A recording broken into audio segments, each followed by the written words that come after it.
네, 오늘 함께 볼 말씀은 데살로니가전서 2장 1절에서 4절까지의 말씀입니다. 데살로니가전서 2장 1절에서 4절까지의 말씀입니다.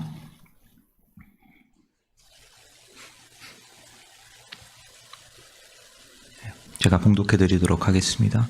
형제들아, 우리가 너희 가운데 들어간 것이 헛되지 않은 줄을 너희가 친히 아나니, 너희가 아는 바와 같이 우리가 먼저 빌립보에서 고난과 능욕을 당하였으나 우리 하나님을 힘입어 많은 싸움 중에 하나님의 복음을 너희에게 전하였노라.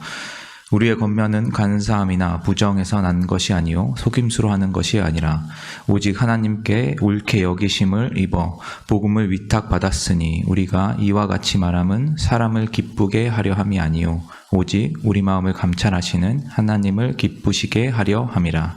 아멘.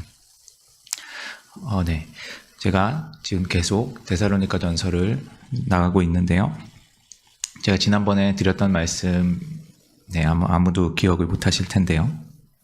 데살로니가전서 1장에 대해서 제가 쭉 이야기를 말씀드렸었습니다. 이 데살로니가 1장은 인사말과 감사단락이 들어있는 말입니다. 그 내용이 우리들이 기억해 보면 바울이 데살로니가 지역으로 가서 복음을 전했고 그 지역의 많은 자들이 예수님을 믿게 되었습니다. 그래서 그곳에 교회가 세워졌고 그곳에 예수님을 선포하는 일들, 예수님을 믿는다는 소문들이 많이 일어나게 되었습니다. 이러한 이유로 데살로니가에 있었던 성도들, 교회는 핍박을 받게 되었습니다.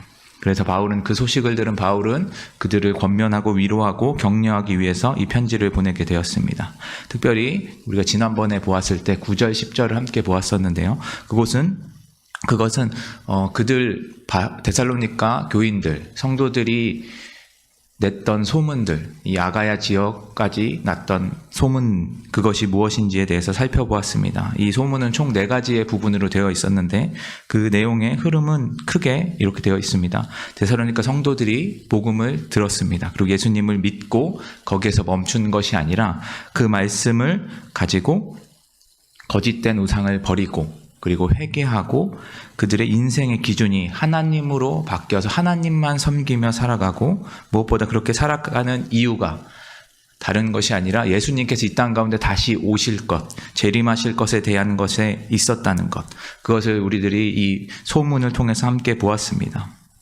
그래서 예수 그리스도를 믿는 우리도 예수님을 믿는다는 사실에서 멈춰져 있는 것이 아니라 우리가 항상 주님의 말씀 가운데 회개하고 예수님을 믿는다는 믿음으로 살아가고 그리고 우리가 다시 오실 예수님께 우리의 소망을 두고 살아가야 해서 그 소문을 내며 살아가야 된다는 것 우리들이 함께 보았었습니다. 여러분들 그렇게 살고 계신가요? 한 주간, 2주간 그렇게 살아보셨나요? 네, 만나는 사람이 별로 없어서 코로나로 인해서 우리들이 모이기가 힘들어서 쉽지 않았을 것입니다. 그렇다면 여러분들의 가정 속에서 여러분들이 가장 가까운 매일 만날 수 있는 그 분들에게 예수님을 얼마나 드러내셨는지 한번 우리들이 곰곰이 생각해 볼 필요가 있습니다. 이 말씀을 전했을 때 제가 가정에서 입술로 죄를 짓지 않기 위해서 노력을 했겠죠. 아이들과 아내의 사랑으로 대하려고 노력을 많이 했었습니다. 그 결과는 아내한테 들어보시면 될 것 같고요. 이렇게 살기 참 쉽지 않습니다. 되게 어렵죠. 눈앞에 있는 현실이 우리들을 그렇게 놔두지 않습니다. 해결될 기미도 보이지 않는 우리 앞의 현실, 그것들 앞에서 우리들은 하나님이 보이지 않습니다. 하나님이 없는 것 같고 예수님께서 이 땅 가운데 다시 언제 오실지 모르는데 언제 그걸 하고 있는가 답답해 할 수 있습니다. 데살로니가 성도들 또한 마찬가지였겠죠. 예수님이 지금 2000년이 지났는데도 예수님이 아직 오지 않으셨는데 그들은 그 예수님을 믿고 기다렸습니다. 우리보다 더 간절했을 것입니다. 왜냐하면 그들은 이 예수님을 믿는다는 것 때문에 옥에 갇히고 잡혀가는 일들, 우리들은 사도행전에서 우리들 함께 보았었습니다. 그들은 그럼에도 불구하고 믿음을 지키면서 계속 살아가고 있는데 그 이유가 도대체 무엇일까요?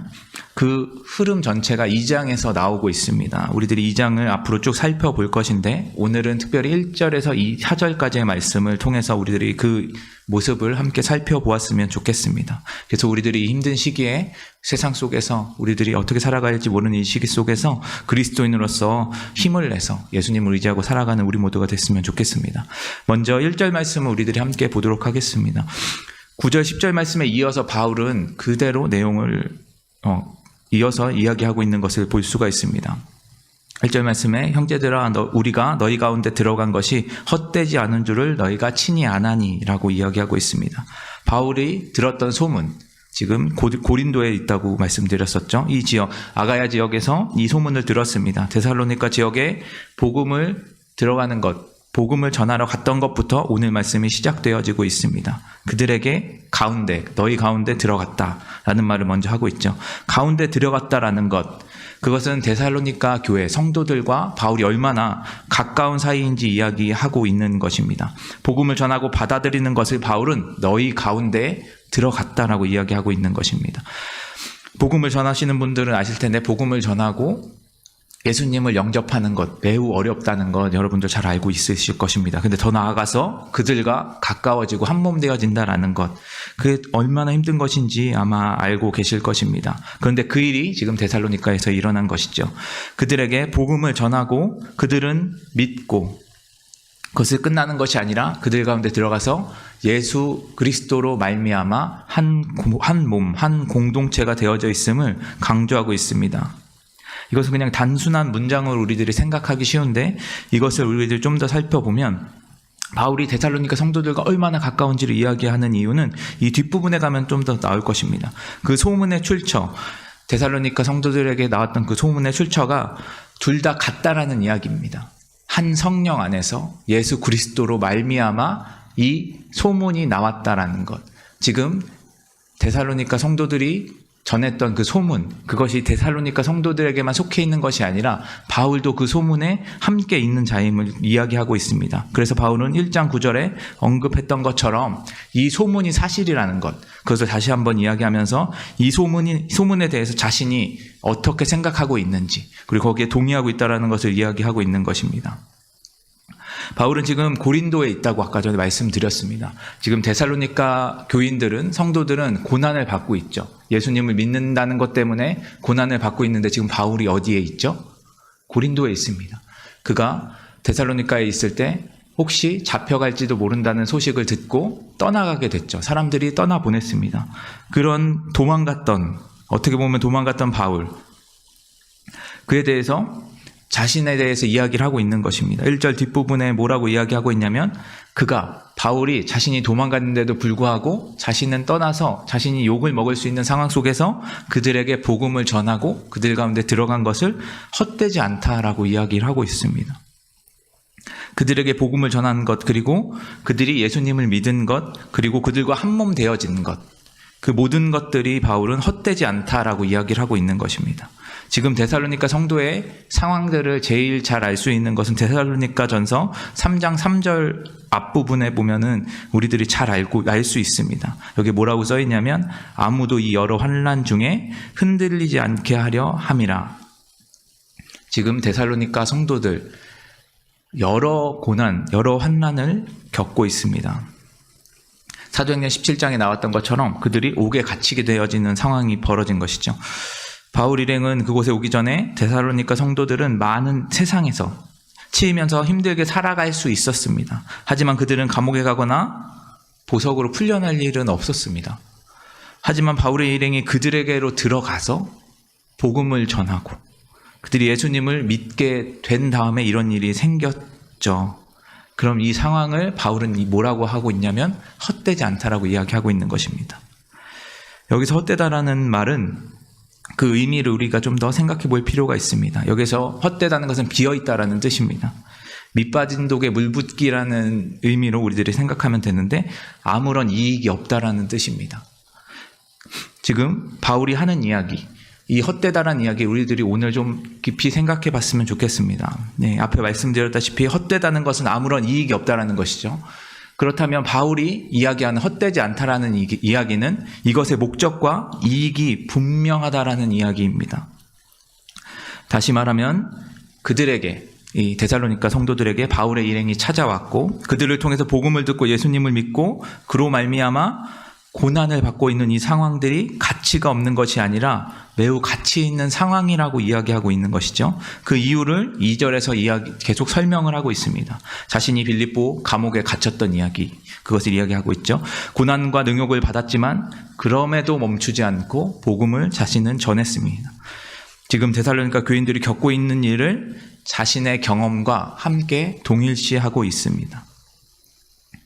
앞에서 말씀드렸다시피 바울은 지금 데살로니가 성도들과 함께 있진 않지만, 그 고난에 참여하고 있진 않지만 자신은 그 고난을 겪었고 그 고난의 출처가 예수님, 하나님으로 말미암아 온 것이 동일하다. 그래서 그들에게 권면하고 편지를 보내는 것이 너무나도 당당하게 전하고 있는 것입니다. 이것은 부끄러운 것이 아닙니다. 자신이 함께하지 못하는 것이 부끄러운 것이 아니라 지금 떨어져 있지만 함께하고 있다는 것입니다. 그들 가운데 들어갔고 그들이 동일한 고난을 받고 있기 때문이죠. 그것을 감사함으로 여기고 있다는 것을 여기에서 밝히고 있는 것입니다. 그러면서 3절에서 이것이 우리가 생각하는 헛된 것들, 간사함과 부정한 것, 속임수, 그런 것들이 아니라고 이야기하고 있습니다.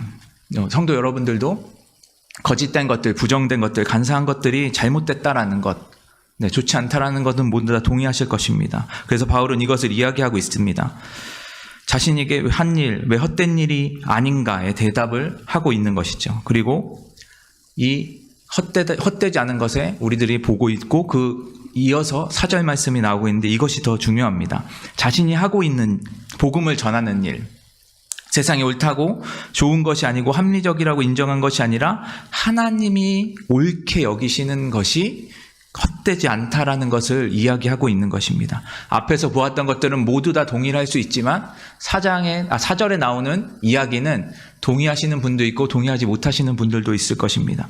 바울이 지금 어떤 것을 이야기하고 있었죠? 헛되지 않은 이유에 대해서 이야기하고 있었죠.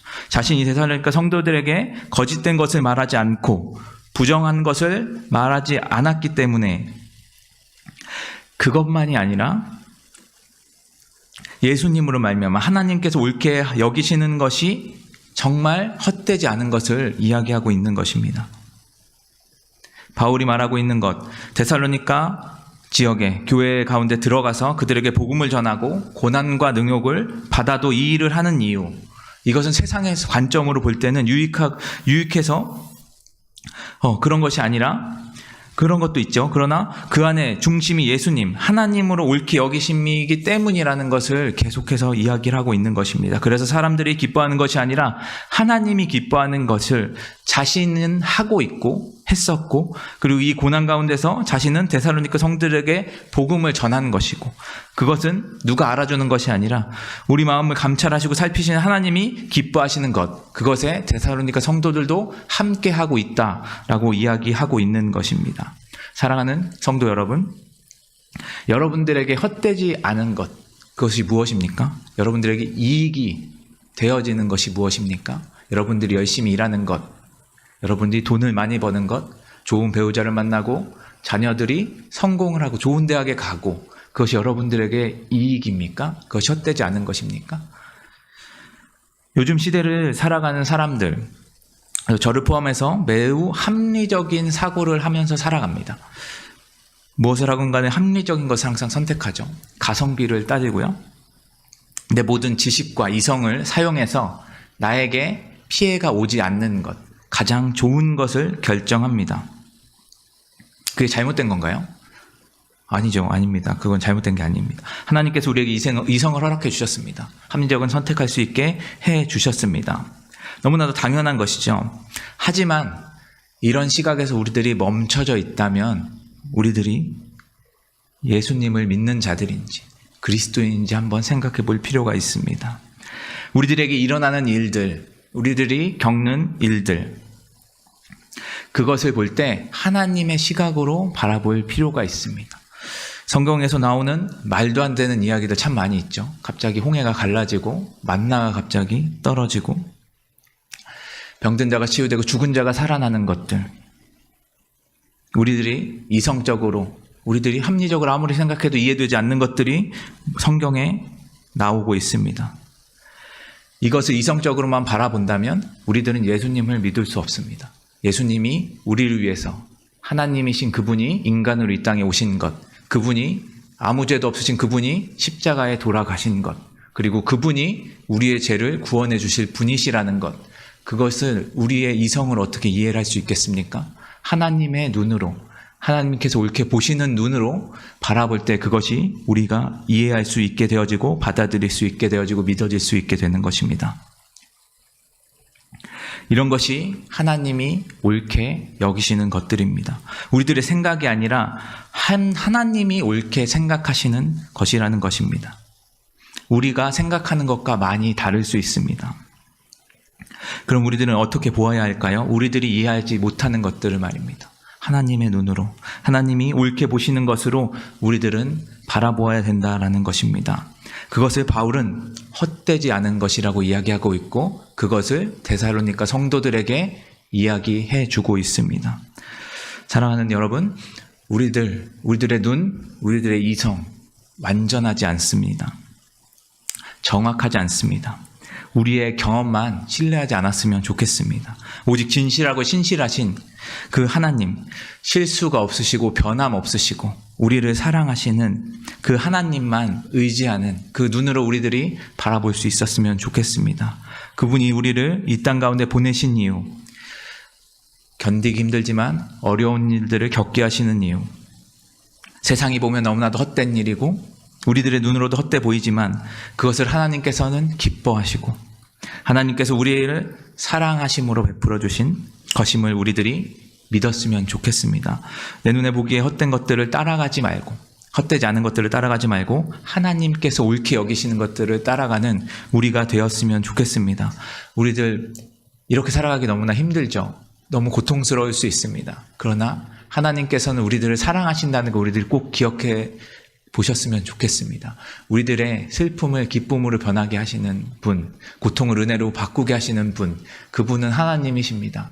우리들의 눈이 하나님의 눈으로, 하나님이 옳게 보시는 것으로 바뀔 때 우리들은 그것이 고통으로 다가오는 것이 아니라, 우리들이 이성으로 이해할 수 없어서 고통으로 다가오는 것이 아니라 그것이 기쁨으로 변해지고 이해되어지고 믿어지고 그것이 소망되어지는 우리가 되어질 것입니다. 오늘 하루를 살아가는 우리가 그런 믿음으로, 그런 눈으로 살아가기를 간절히 소망합니다. 그래서 우리들이 바라보는, 우리가 있는 그곳에서, 우리들이 머무는 그곳에서 그 하나님을 전하며 누리며 살아가는 우리 모두 됐으면 좋겠습니다.